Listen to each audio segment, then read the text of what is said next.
Empresas com programas de integridade têm muitas vantagens competitivas. Para falarmos das fases de implementação de um programa de integridade e também da gestão de risco desses programas, nós recebemos Rodrigo Desterro, que é especialista em compliance. Rodrigo, seja bem-vindo ao nosso podcast. Tudo bem, Fabiola. Eu agradeço o convite e é um prazer poder estar aqui para falar um pouco sobre compliance. É um tema que eu já há bastante tempo venho discutindo, venho trabalhando, estudando sobre isso e hoje atuo à frente de um programa de integridade de uma empresa maranhense. Então, para mim é um prazer poder tratar um pouco sobre esse tema, tratar sobre gestão de riscos, que talvez seja a parte principal de uma estruturação de um programa de integridade, seja para grandes, pequenas ou microempresas. Como é que o compliance tem relação com eliminar a corrupção nas empresas? Eu busquei exatamente essa certificação porque eu acho que depois de várias questões que a gente passou nos últimos tempos no Brasil, eu acho que é realmente a maneira que a gente tem de trazer essas empresas para poder pensar um pouco sobre algo que é a integridade corporativa. O risco de corrupção ele é muito grande, principalmente em razão das relações que a gente acaba mantendo com os stakeholders, com os clientes, fornecedores e, sobretudo, quando a gente está falando, claro, de um relacionamento do setor privado com a administração pública, esse risco aumenta. Então, essa certificação ela vai exatamente me habilitar para isso, para que a gente possa fazer a implantação e o desenvolvimento de estratégias de combate à corrupção dentro das empresas, né? Então, trabalhar isso tanto no setor privado, mas também levar isso para o setor público. Hoje eu atuo em uma empresa pública como Compliance Officer, então a gente consegue de lá partir para poder tratar um pouco sobre esse combate à corrupção e, portanto, minimizar isso no relacionamento com as empresas. Há uma certa idealização de que um programa de integridade a gente tem uma certa dificuldade para implementar. Sobretudo nas microempresas, eles acreditam que vou ter um gasto, é muito difícil, não tenho como, não tenho habilidade para desenvolver esse programa. Vamos falar um pouco então das etapas de desenvolvimento de um programa de integridade. Fabiola, eu gosto sempre de começar falando disso, trazendo uma questão que eu acho que é importante para que os próprios empresários entendam, para que as próprias pessoas entendam um pouco a realidade do compliance. O compliance ele não tem um modelo. Então você implanta compliance na empresa conforme a realidade daquela empresa. Então a gente leva em consideração questões como o modelo de negócio daquela empresa, o porte daquela empresa, e por isso a gente diz que o compliance ele pode ser implementado desde uma microempresa até empresas de grande porte, empresas de nível global. E claro, para isso a gente tem fases, a gente tem alguns passos que é preciso dar para que você consiga compreender como aquela empresa funciona e aí sim, identificar riscos e fazer essa gestão. O primeiro passo que eu entendo que é principal ali é fazer um diagnóstico. A gente precisa olhar para aquela empresa, entender esse modelo de negócio e, claro, conhecer a cultura daquela empresa. Qual é o tipo de procedimento, quais são as políticas, como que é a estrutura societária daquela empresa e, a partir disso, a gente, de fato, tomar pé de como são os riscos que se comportam naquela empresa. Eu sempre recomendo, eu acho muito importante nessa fase também, a gente conseguir olhar para trás, né? Entender o passado dessa empresa. Quais foram os casos que a gente já teve que podem sugerir alguma questão de corrupção? Quais são as práticas diárias dessa empresa? Quais são os contratos que ela teve, por exemplo, com o setor público? Existe realmente um relacionamento com o setor público? Então, tudo isso a gente faz uma fase de diagnóstico, que é um primeiro momento para que a gente possa conhecer e entender essa empresa e aí sim partir para aprofundar na identificação desses riscos. Uma segunda fase, né, após isso, que eu julgo talvez uma das fases mais importantes, eu brinco muito dizendo que isso é a parte mão na massa, né, da gestão de risco. É a gente fazer, de fato, workshops com áreas sensíveis dentro da empresa. E quando a gente passa para fazer isso nas empresas, a gente sabe que existem algumas áreas que são mais sensíveis para efeito de compliance. Por exemplo, área de compras. Então, quando você fala de área de compra, seja ela a parte de compra de suprimento ou efetivamente para a execução das atividades fins da empresa, ela é uma área sensível, né? A parte de compras é a principal parte onde você vai identificar algumas questões que são próprias da governança, mas também próprias da parte financeira da empresa. Como que financeiramente ela se estrutura. E aí dentro disso tem um ponto fundamental. Se essa empresa ela lida com o setor público, com a administração pública, a administração pública quase sempre é o principal cliente da empresa. E aí esse relacionamento ele é delicado. Ele é um processo de risco muito grande. Eu acho que o ponto de contato aí entre setor privado e setor público apresenta um risco. Então a gente vai sentar com esse setor de compras e fazer uma espécie de workshop de identificação de riscos. né? As pessoas às vezes pensam que há alguma metodologia secreta. Não, é sentar, fazer um processo de brainstorm mesmo, discutir o setor, como é que funcionam os processos e a partir daquilo a gente começar a identificar esses riscos. É claro que não se centra apenas no setor de compras. Risco de compliance, você tem uma gama de riscos muito grande. Então você vai ter, por exemplo, questões como assédio moral, assédio sexual dentro das empresas, que hoje é muito discutido na área de compliance. E aí a gente parte para dentro do setor de recursos humanos, né? Você vai ali no recursos humanos entender como é que funciona a cultura de gestão de pessoas daquela empresa, se existe essa cultura. E aí você vai verificando quais são as áreas mais sensíveis da empresa. A depender do nicho de atuação da empresa, você vai ter uma área mais específica. Então, se você tem uma empresa que atua numa parte ambiental, você vai ter uma área ambiental que precisa identificar aqueles riscos ambientais. Então, acho que essa é uma primeira parte maior do processo de gestão de riscos. É entender como é que funciona essa empresa e aí a gente partir para fazer esse processo de identificação. Então, tudo isso está dentro dessa segunda fase. Então, quando eu saí do meu diagnóstico, já vou para um brainstorm para poder elencar esses dados, eu já vou olhar a partir de uma perspectiva da gestão de riscos. Exatamente. Aí a gente já começa a olhar, sim, a partir de uma metodologia própria da gestão de riscos, né? Então, algumas questões como, você precisa identificar o risco, sim, mas você precisa identificar nessa fase de identificação, propriamente dita, questões como, qual é a causa raiz desse risco? Então você tem um risco, mas ele tem uma origem. E aí você precisa entender essa origem para que você possa tratar a origem do risco, não o sintoma. A gente sempre fala muito disso, né? Você tem que tratar a causa e não o sintoma. E aí você faz a identificação dessa causa raiz. Além da causa raiz, claro, fatores que podem contribuir e as consequências do risco. Essas consequências do risco, elas variam conforme cada tipo de risco, mas geralmente a gente está falando ali de prejuízo financeiro, uma consequência que eu acho que talvez seja mais importante até do que o risco financeiro, que é o dano reputacional, né? O dano de imagem de uma empresa. Às vezes você tem um prejuízo financeiro, esse prejuízo financeiro se recupera ao longo de um tempo. O dano de imagem não. A gente tem casos no Brasil de empresas que precisaram mudar de nome, tirar todo o quadro de conselhos de administração, quadro societário e mudar mesmo praticamente para ser uma nova empresa e começar do zero, em razão de questões de compliance. Então nessa fase de identificação a gente vai partir para entender isso. E os fatores. Eu digo sempre que os principais fatores de risco de compliance são as pessoas, claro. A gente precisa entender como que as pessoas se comportam, a existência ou não de processos bem estruturados dentro de uma empresa. Como é que é o teu processo de compras? Hoje quem está à frente da empresa é fulano. Mas e se ele sair? Como é que vai se dar esse processo de compras? A empresa continua rodando? Então a gente começa a entender esses processos. E os eventos externos, né? Você tem eventos externos que acabam influenciando na identificação desse risco. Então, identificando isso, a gente consegue fechar essa fase de identificação de riscos e passar por uma fase de análise, efetivamente. E aí essa análise, na maioria dos casos, das metodologias que se utiliza, você faz uma análise de probabilidade de impacto, né? Então vai entender ali qual é a probabilidade do risco se implementar, e essa variação, né, tem uma classificação, mas ela não é uma classificação, digamos que universal. Então, algumas pessoas falam numa probabilidade maior, menor, crítica. Outros já vão falar numa probabilidade de um risco que é possível, é provável, é remoto ou é extremo. Então, isso vai variar. Mas, geralmente, a probabilidade ela é calculada num gráfico de 1 a 5, né, pensando numericamente. E o impacto, né? Esse impacto, vão ter algumas maneiras de você, né, estruturar o impacto, mas eu gosto sempre de dizer que o impacto a gente precisa estruturar ele tanto de forma quantitativa e qualitativa. Voltando para o dano reputacional. Qual é a repercussão de um eventual risco de compliance desse se implementar? Vamos imaginar, você tem uma empresa que tem um risco de compliance de corrupção num processo de licitação. Se isso acontece e sai, por exemplo, em um blog que não tem tanta repercussão, o dano de impacto, o impacto ele é menor. Mas se você tem, por exemplo, um caso como esse que sai num jornal de nível nacional, você vai ter um impacto muito maior. Então a gente vai fazendo essa gradação de impacto conforme cada caso, né? E claro, a parte financeira também. A lei anticorrupção, ela tem, da 12.846, ela traz uma previsão de uma multa, né, a ser aplicada, e o decreto regulamentador, que foi atualizado em 2022, ele traz critérios para dizer se essa multa vai ser mais alta ou se ela pode ser reduzida conforme o programa de integridade que a empresa tenha. Então, ali você vai ter um prejuízo financeiro. E esse impacto precisa levar em conta o prejuízo financeiro.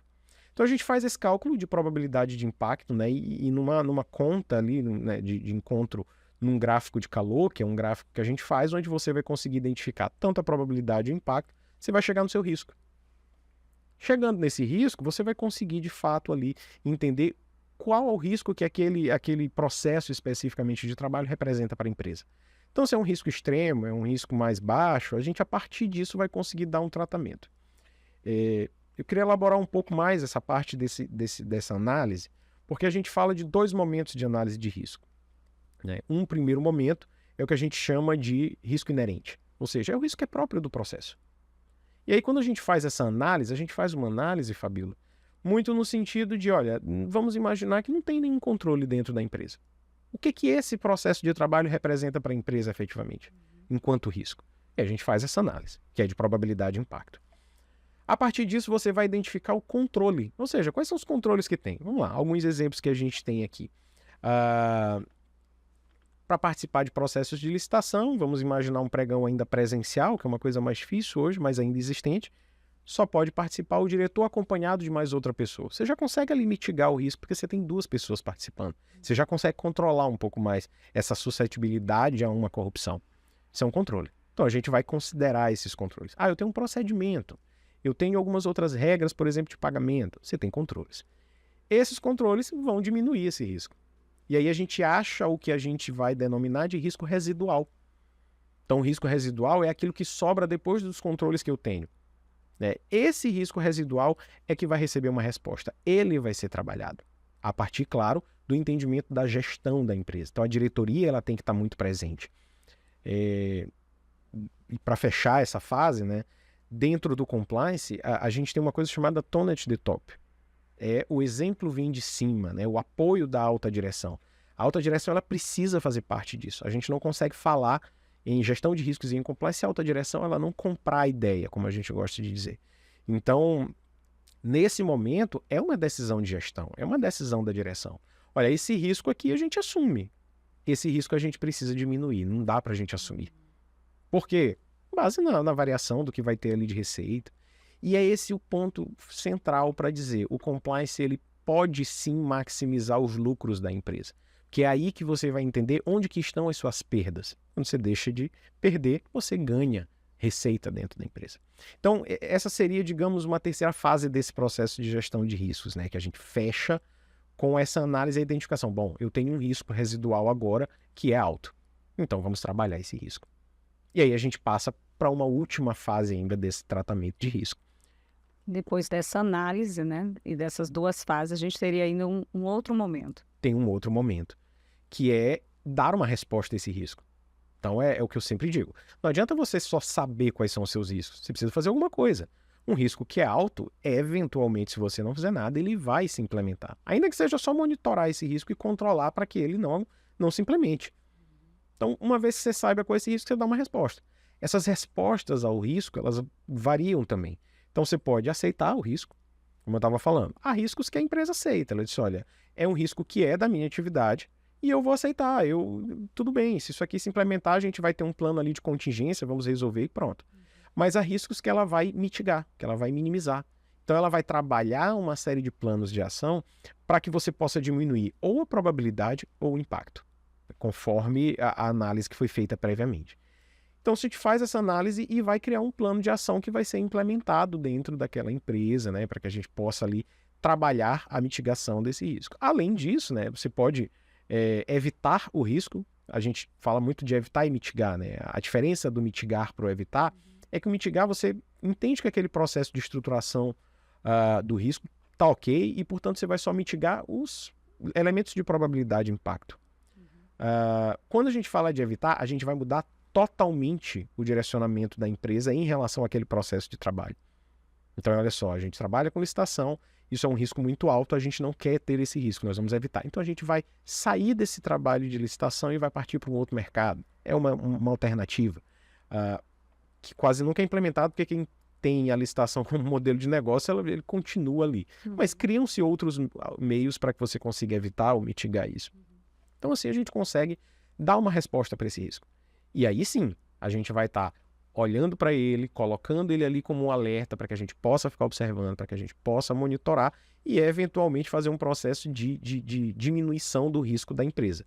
O ponto central disso tudo é que não é só gerir o risco por si só. Esse processo de gestão de risco é que vai abrir as portas para a estruturação de um programa de integridade na empresa. Você não fala de implementação de programa de integridade se você não conhece os seus riscos. Então é a partir disso que você vai criar um código de conduta, você vai dar mais atenção, por exemplo, para uma política, digamos, de patrocínio, porque a sua empresa patrocina muitos eventos. Então você vai criar ali uma política, por exemplo, de relacionamento com a administração pública, criar regras realmente. A administração pública tem as regras deles e a empresa ela vai ter as dela. Então, isso vai começando a criar uma estrutura de um programa de integridade. E aí tem alguns pilares que a gente, né, sempre coloca, né? O próprio canal de denúncias. Alguns riscos vão ser mitigados pela existência de um canal de denúncias aberto para a sociedade como um todo. Né? Então, assim, essas são medidas que vão ser consequência da gestão de riscos e que vão favorecer a implementação de um programa de Quase que um movimento inverso, né? Exatamente. Te ouvindo falar, Rodrigo, me veio uma outra questão.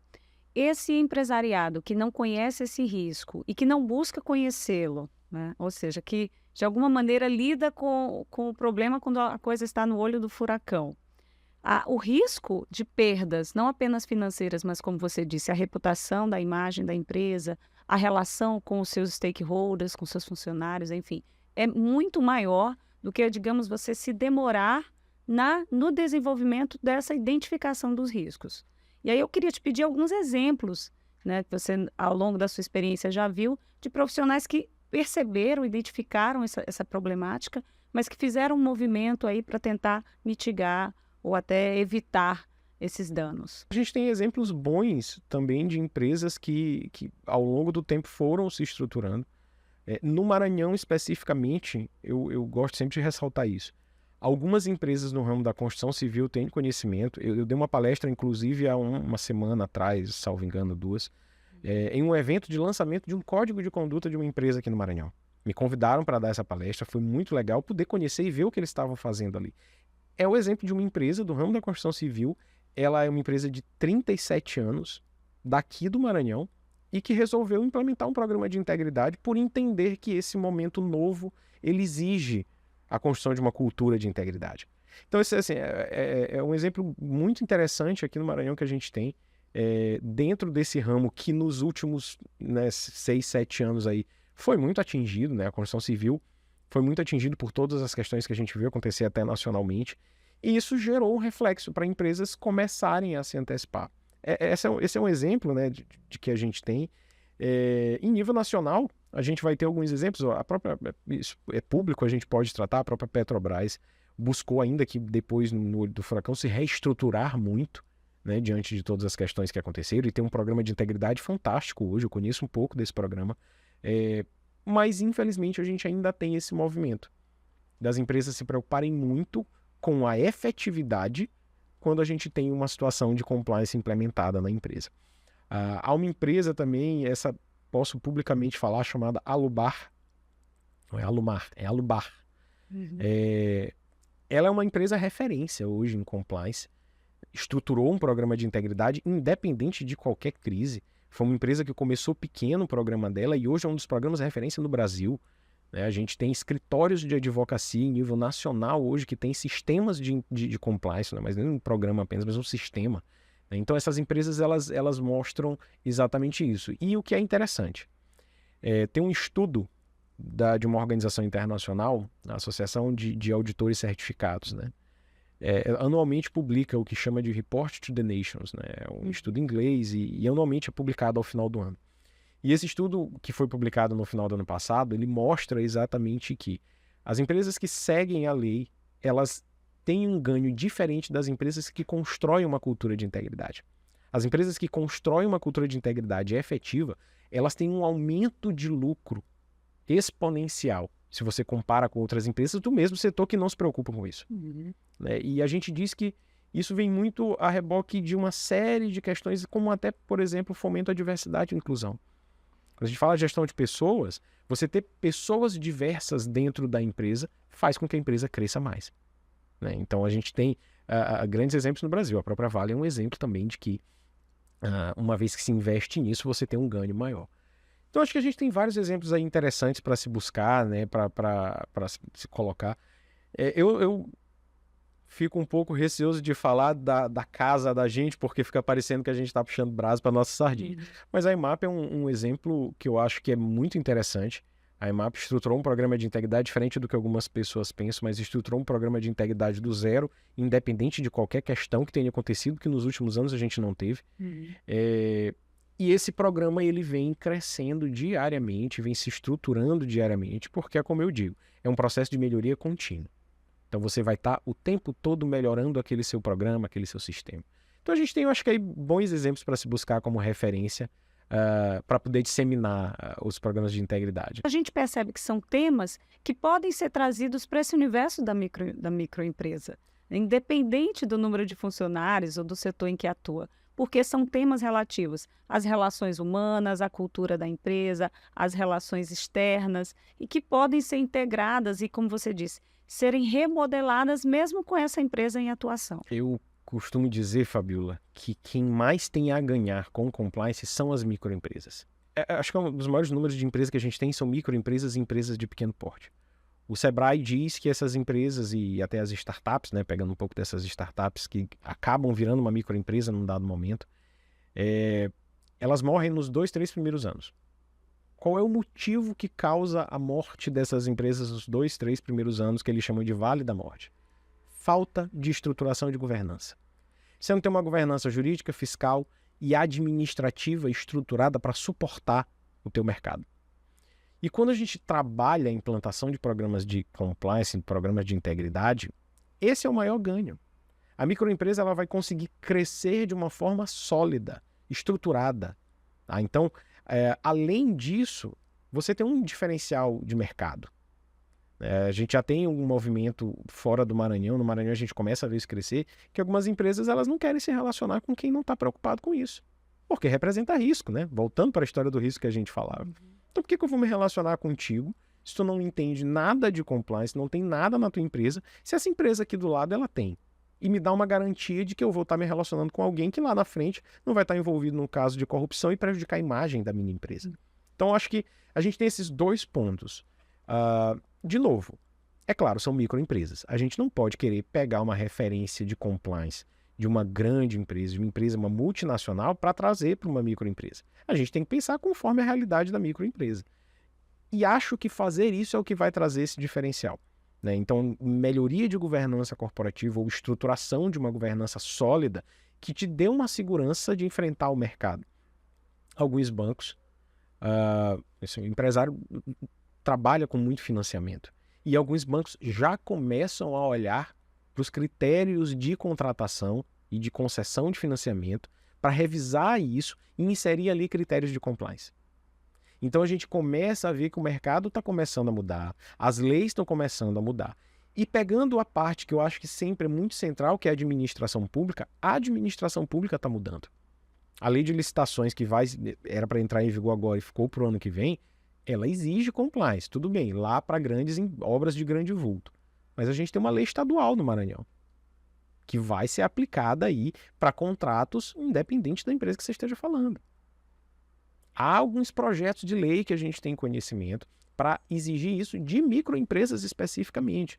Então, é uma coisa que você começa a olhar e ver, bom, se você não se estruturar, você vai estar fora do mercado, e aí sua microempresa, sua empresa de pequeno porte, não vão conseguir continuar, né, negociando e gerando valor para dentro do seu negócio.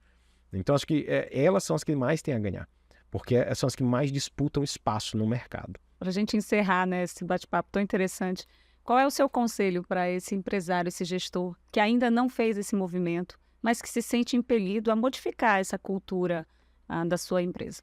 O que eu sempre digo se pergunte qual é a cultura da sua empresa. Converse com os seus funcionários. Não seja um gestor que fica trancado dentro da sua sala e não conversa com os colaboradores da empresa. Entenda qual é a sua cultura. É isso que vai te fazer querer mudar.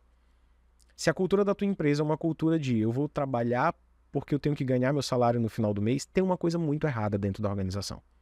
E aí, claro, de maneira prática, procure profissionais que são especialistas. Procure cursos, o Sebrae, e em parceria com o próprio Ministério Público, existe um termo de cooperação, existem cursos que são ministrados. Esse próprio momento do Videocast, eu acho que tem que gerar a procura pelos diretores de empresa. Eles procuram isso, vão procurar profissionais que são especialistas para que, a partir da orientação desses profissionais, implemente um programa de integridade. E, claro, de novo, sempre a partir da realidade da empresa. Não existe modelo. E por isso a gente diz, não vá comprar essas ideias, às vezes, que a gente vê da internet, que vai pagar um valorzinho e vai te entregar um programa de integridade pronto ali, num modelo, porque esse modelo não vai funcionar. Busque uma coisa que seja efetiva. E, de novo, instituições que são referência nisso. O Sebrae é muita referência nisso. Essas parcerias que são feitas pelo Sebrae são muito importantes. E existem empresas maranhenses que fazem implantação de programa de integridade. Nenhuma nem duas. Tem várias empresas hoje que fazem isso. E são empresas especializadas. Eu acho que é uma oportunidade aí de você buscar isso, entender qual é a sua realidade, como que isso se encaixa e aí implantar esse programa de integridade. Eu posso afirmar, sem dúvida, Fabiola, que com pouco tempo a gente não vai mais estar falando de compliance como apenas uma vantagem, mas como uma exigência. Hoje a gente ainda não tem essa obrigação legal, como tem, por exemplo, a parte de privacidade de dados, mas daqui a algum tempo a gente vai ter. E aí é melhor que você se antecipe a isso e comece já a fazer isso pensando na realidade, na melhoria da sua empresa, e não apenas no cumprimento de uma lei. Obrigada, Rodrigo.